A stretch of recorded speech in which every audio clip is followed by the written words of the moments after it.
The name of this devotional is Never Cease, and we're looking at the story of Noah and the ark, one that's very familiar to most of us.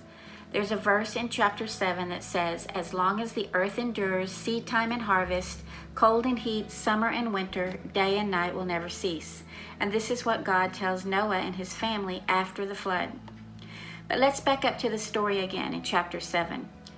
In light of our study of daily bread, let's look at how interesting it is that it says 40 days and 40 nights. And it says this several times. It mentions the days and the nights.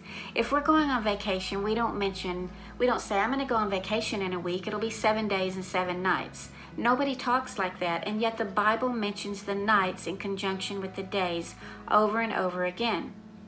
40 days and 40 nights. And in the next chapter, when the flood's finally over and his family starts to emerge, Noah and his family are given that promise that I just read.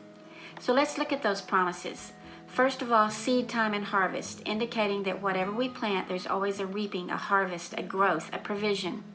We know that farmers have to daily work at their planting and harvesting, even into the night, to yield a crop. The second part of the promise is that cold and heat, summer and winter will never cease. This signifies that the seasons will continually come and go, and they'll be extreme opposites. But there's no worry. If you don't like the cold, the summer's coming. If you don't like the heat, the winter's coming. And then the last part of that promise is that day and night will never cease. Was there a reason the scriptures mention the days and the nights? Think about it.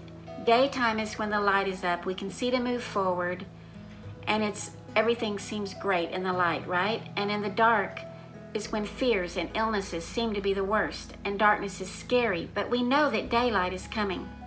I love this passage because it's a huge promise about the setup God created in the beginning of day and night. There's a reason to note the 24-hour rhythm of sunrise to sunset, and that it will happen all over again. And there's a reason to note seed time and harvest, that cycle as well, and the seasons. Living in this world and functioning and working and taking care of business, we can become so entrapped in all of the busyness that we fail to see God's order to daily living. "Give us this day our daily bread" is a request in the Lord's Prayer, and it's there because we need to stop and ask often. We need to stop and note the beauty of the day to night progression, and that even in the night when storm waters rise, the daylight is coming and the storm will cease. We need to take note that when our backs are breaking from planting seeds in the hearts of our children, there's a harvest coming. And we need to realize the amazing comfort that comes with the change of seasons, that whatever happens in one season will soon be replaced by the next. We live in a society that's constantly preparing for the next thing. I remember late December, the bathing suits showed up in the stores, and we had barely begun winter here in Central Texas. In July, Christmas trees will appear in Hobby Lobby. All of the anticipation for what's coming next stirs us with the discontent of what's happening now in the present, and keeps us from enjoying today's daily bread.